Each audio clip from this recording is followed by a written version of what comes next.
From Keene in the Shire, the Liberty Media capital of the world, this is Daryl W. Perry, host of FPP Radio News for Tuesday, March 6th, 2018. Silver is trading at $16.61 per ounce. Gold is valued at $1,329 per ounce. ZenCash is trading at $34, and the average price of Bitcoin is $10,894.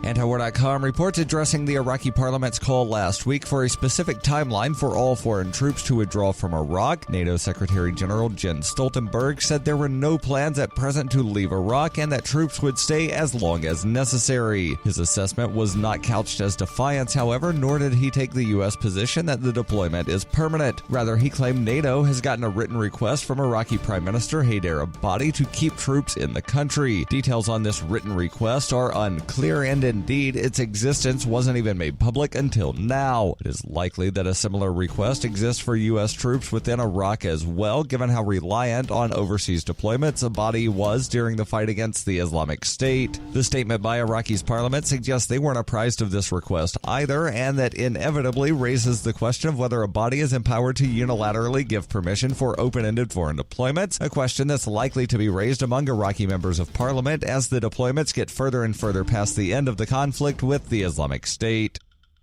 For over 40 years, Robertson Robertson Brokerage has been a trusted source for buying and selling precious metals like gold and silver. And as a Bitcoin-preferred business, Robertson Robertson Brokerage has removed the minimum purchase amount for all orders paid in the digital currency. Call Robertson Robertson Brokerage today for knowledgeable advice on buying and selling precious metals and a forward-thinking approach to new technologies. 800-874-9760 or visit online at rrbi.co.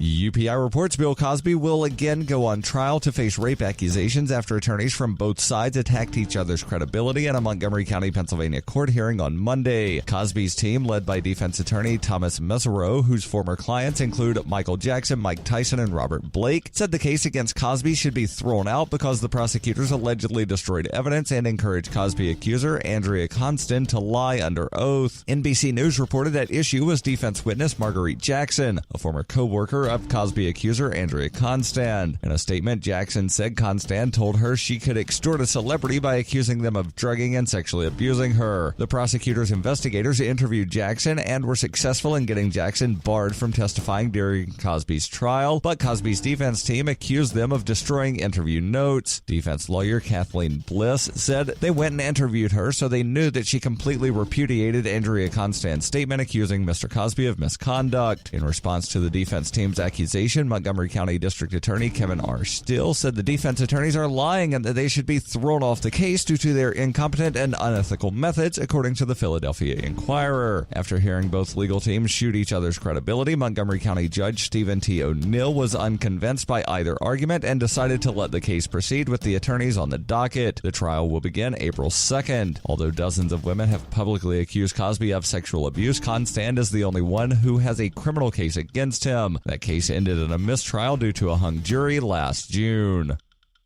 Are you looking for a cryptocurrency that has a focus on users and usability? Then look into ZenCash. ZenCash is the world's first private, distributed, and reliable platform for communications, transactions, and publishing. ZenCash features global governance with inclusive decision-making, reliable funding for continuous improvements, and documentation and wallets in many languages that are available for Linux, Mac, Windows, and Android devices. Learn more at zensystem.io. That's zensystem.io. Reuters reports Ford Motor Company said it will temporarily lay off 2,000 hourly employees at its Michigan assembly and stamping plant in the town of Wayne as the factories undergo retooling to build the Ranger pickup trucks and Bronco sports utility vehicles. The layoffs will start in early May and last through October, according to a notice filed by the number 2 U.S. automaker. Ford Manufacturing and Labor Communications Manager Kelly Felker said in an email, employees who are temporarily affected will receive approximately 75% of their take-home pay if they have 1 year seniority, adding the affected employees will all return to work either at Michigan Assembly or at another Ford facility. The announcement comes as sales of the Ford Focus small car currently built at the plant have slowed down. Ford had previously outlined a plan to retool the plant for the new Bronco SUV, but had not yet disclosed a specific schedule. This has been FPP Radio News, online at fppradio.com.